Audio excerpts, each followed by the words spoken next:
This is my diet. This is my bulk. It's my bulk. You can still see my abs, so we're chilling. Here it is. My bulking diet.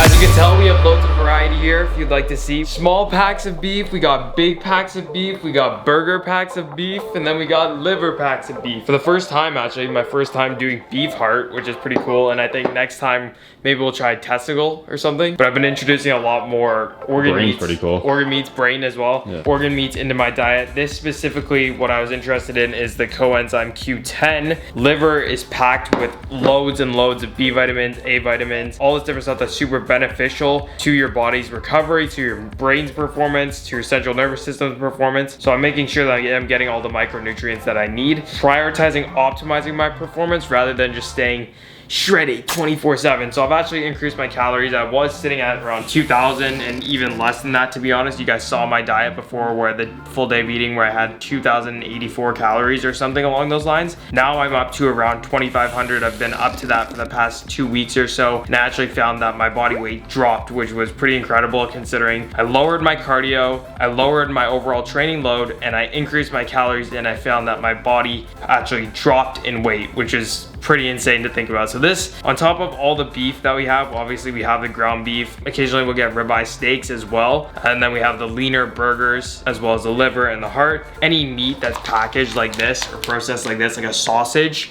will be more processed in general, so it may not be quite as good for you, but I don't worry too much about that kind of stuff. Canned sockeye salmon, wild caught as well, really good for potassium. I have salmon fillets on top of that too. So recently I've been doing 2 ounces of beef liver per day, and then I'm gonna throw in 3 ounces, 2 to 3 ounces of beef heart as well on top of that per day. Beef heart's a little bit more difficult to do up. We actually had to cut this all up, so it was a little bit more difficult, but I am gonna add that in for the coenzyme Q10 as well as the B vitamins. On top of that, you guys know how much I love pasture-raised eggs. I probably go through a dozen eggs a day, honestly. I love getting the pasture-raised eggs. They taste absolutely delicious, but I make sure that I am actually eating the egg yolk because that is where a lot of the nutrients do come from. So I don't really understand why people cut out the egg yolks while they're dieting. You're gonna get most of your omegas and most of the benefits from the egg itself if you are eating the egg yolk. And then a lot of people actually have digestive issues with egg whites as well, so they don't realize when they're eating the eggs, it may not even be the yolk that's disrupting their system, it's actually just having the whites. I know a lot of people on carnivore diet do raw egg yolks just by themselves because then you get the benefits of the egg yolks and no digestive issues with the egg whites. And I've been making sure that I'm keeping up with all my supplementation. So I have vitamin D and K2. I take 5,000 IU of this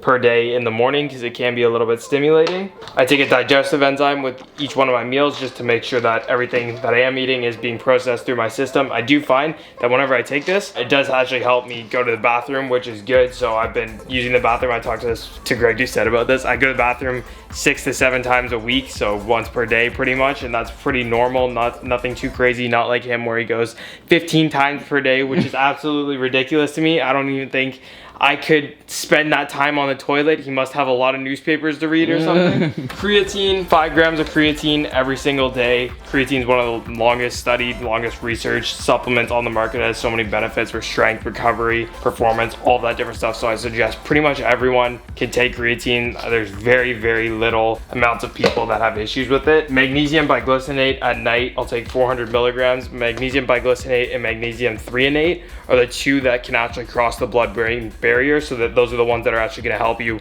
get into a deep sleep, which is going to help with recovery, performance in general, as opposed to something like a magnesium citrate, which actually does just go into your gut. It's actually a laxative, but it's not going to give you much help with regards to recovery and going to sleep. Sodium, I just salt every single one of my meals with mineral salts. I like the coarse one as well. If you get a coarse salt with any meat, it tastes pretty good. I don't use a lot of condiments or anything like that because I find that some of them give me digestive issues. And I don't think there's really any need for them. All of the nutrients that you need are in the meat itself. So if I am having beef liver on a daily basis, which I have been recently, I'm not too concerned with some of the other micronutrients like zinc. But if I'm not having the beef liver, then I obviously will throw the supplement in. 2 other supplements that I take for stress as well as sleep, I found they've helped me with stress and helped me with sleep, are L-theanine and ashwagandha. Now with the ashwagandha, I'll take 600 milligrams throughout the day. L-theanine, I've just been having 250 150 milligrams alongside my magnesium, and I found that's helped me get into that deep sleep.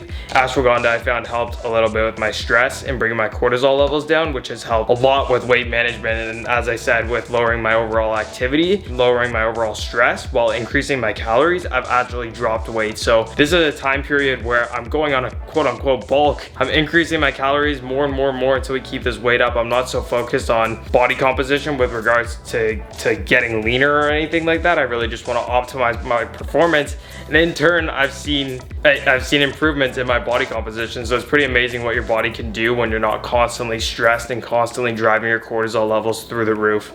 This is my diet, it's my bulk, it's my bulk. You can still see my abs, so we're chilling. We're here, Tristyn's kitchen. Want to see something cool? These are my quads. But that's enough about that. So we're in the kitchen today. My shirt's remaining on. Cortisol levels are down, liver up, and today beef heart up. So for the first time, we gotta prep up this beef heart. This is gonna be a whole process. I've never done it before, so let me know in the comment section down below all the shit that I'm doing wrong. We're gonna cut open this beef heart.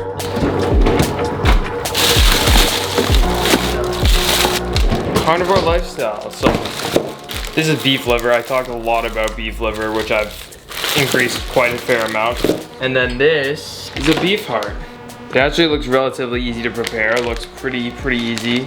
I'm lying, I've never done this before. If you guys are questioning my dirty pan, it's because I was up at 3 a.m. cooking beef liver, because what else would you do at 3 a.m. as a 19-year-old kid that eats way too little calories and does way too much cardio? So do you want to show them your little sticky notes in the fridge? Oh yeah, so this is a new thing, the things I've been doing to fix my life. So 30 minutes of reading every day. I've been reading a bunch of different books. I recommend Winning by Tim Grover, that's very good. Relentless by Tim Grover, that's good as well.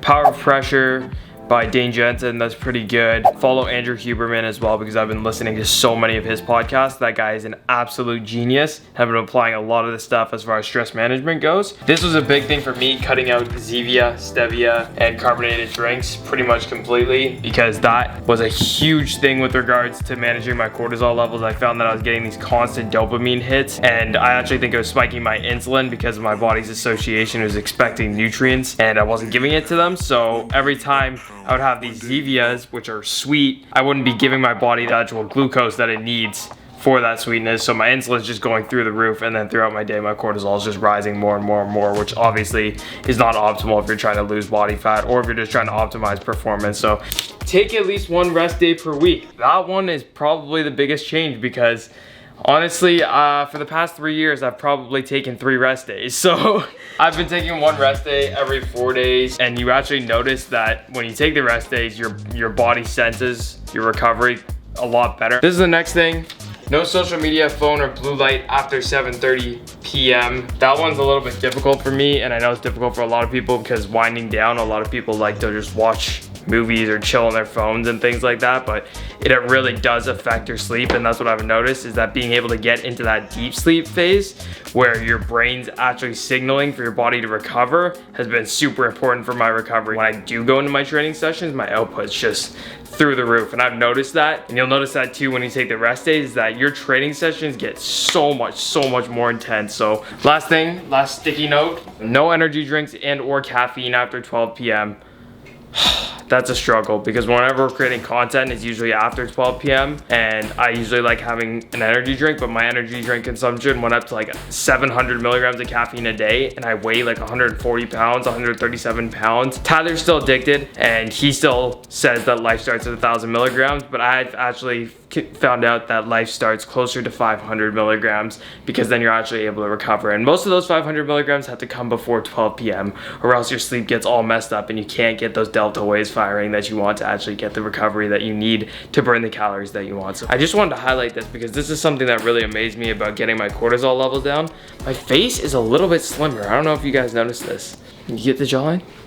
So if you want a jawline and you don't want to have this poofy Tristyn looks like he's 12 years old face, which I still do look a little bit like I'm 12 years old. Also, I haven't shaved, so the mustache, don't worry about it. But I noticed as soon as I lowered my cortisol levels by taking out certain things as far as increased caffeine, as well as taking out excessive amounts of training and cardio and walking and steps like that. That's when I noticed my face bloating went down a ton. So, and now we gotta get to cooking this beef heart, which is gonna be a process. So if I'm struggling to talk while I'm cooking this, then you know why. Shout out to all my vegan friends. If you guys are vegan, try some vegan beef heart. We're cooking this today and it's absolutely disgusting. So let's wash our hands and let's go to work. There's Tyler. He has a knife. It's surprisingly not as bloody as the liver. We have a heart, so we're gonna go right in.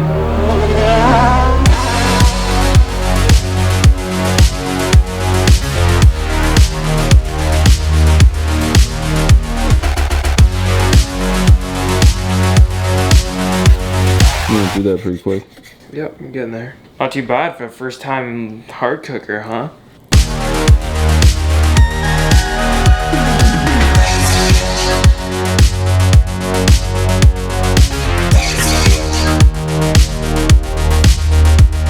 You animal murderer. Oh, I killed you, animal. It's kind of cool. Maybe we should slice it like shawarma meat. Ottawa, I still think, has hands down the best shawarma I've Yeah, I ever think they had. said like it's like the shawarma capital of the world. So anybody who wants to debate that, fight me. That's where Chris Bumstead's from. Oh yeah, it's where Chris Bumstead, the classic physique Mr. Olympia, 3-time now. Oh, you know who he is? You know who he is? Have you heard of him? Chris Bumstead? That guy, he's from Canada. He's from Ottawa.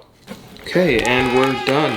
One of the things that was kind of cool about organ meats is that you actually need to be careful about how much you eat because it can decrease your appetite because of how nutrient dense they are. So, for example, when I just first started eating organ meats, I was only having 2 ounces 3 times a week max, and I would just get so full, so it would cut my appetite down just because it's so high in the B vitamins as well as all of these other micronutrients that your body's not used to getting. So when you first implement them into your diet, it cuts your appetite like crazy. You feel full right away. I don't know, I'm gonna get a lot of criticism for this, but you know, you live and you learn. I'm getting the nutrients from it, so maybe eventually I'll open up my own farm. First time cooking beef heart, what are my thoughts on it? Honestly, not as hard as I thought it was gonna be, so. That's what she said. Hopefully. That, my friend, is cooking beef heart with Tristyn Lee. Here's my quads again. Yeet, quads. Okay, demonetized. You didn't ask for it, but you didn't ask for it, but you got it. Beef heart, and then next time, beef balls. Here we have all the heart that we actually got from that one heart, which is pretty good. It's a fairly substantial amount. Here we have actual beef tallow. I'm actually gonna like render this down and then use it as an like to cook in if I have a leaner meat. So even in stuff like this, I could cook actually in the beef tallow itself, and it's very high in all of the different micronutrients as well, so vitamin A, vitamin E, and then you don't get the linoleic acid that you would get from things like olive oil or any other seed oil. So canola oil, sunflower oil, safflower oil, all those things are high in linoleic acid, which isn't good for you. So instead, if I can just use the actual beef fat itself, and you can get this in the store just as tallow, beef tallow is king. As Paul Saladino says, beef tallow is king. Drumsticks. Guys, I'm bulking. I said I was bulking. No, those are my dad. My dad has this eye issue, right? And he thinks that apricots, dried apricots, he searched up online that dried apricots are high in what, vitamin A? Instead of having something like a grass-fed heart or liver that's actually high in vitamin A, which is probably what, 600 to 700% of a recommended dose. Instead, he goes the apricot, which is probably 3%. The biggest thing is like the sugar content in it, right? Yeah, so instead, he fills up on these dried apricots, which are just straight up sugar. It's got 24 grams of sugar. Oh, but it's got 1 gram of protein. It's got 30 milligrams of calcium. Oh, and half a gram of iron. Good to know. That's gonna fix his eyes. So we're gonna cook this now. Smell good? Smells like beef heart. If you guys are wondering why I'm using a cake spatula, it's because I have no other spatula to flip this. It's either that or we use a pizza spatula, so which one do you think? It's fairly thin slices of meat, so we're literally just gonna do a little bit longer and then we're gonna take it off. We're gonna be heating it up in the microwave afterwards as well, so I wanna make sure I don't cook all the nutrients out, but I just threw one piece on the pan just to see how it grills, because it's my first time ever doing this, so. The things you do to get shredded or optimize your performance. It's kind of cool just looking at all the different ways of just optimizing your performance and stuff. I've been enjoying that stuff recently, especially with working with Jordan Shallow and then researching as well for myself into guys like Andrew Huberman, Paul Saladino, Ben Greenfield, super experienced people. So here we have the first piece. It's almost done. First one done? First one done. Serve it up. Kind of just looks like shit steak, to be honest. Probably could have put more fat on there to... I guess I could have used the tallow to cook in it. Next time. That's something you're kind of trying to get over to, is being so anal about like numbers. Yeah, that's one of the reasons why I'm kind of going on this like whole optimization / bulk phase right now, because I don't want to be so dogmatic about my food intake and stuff.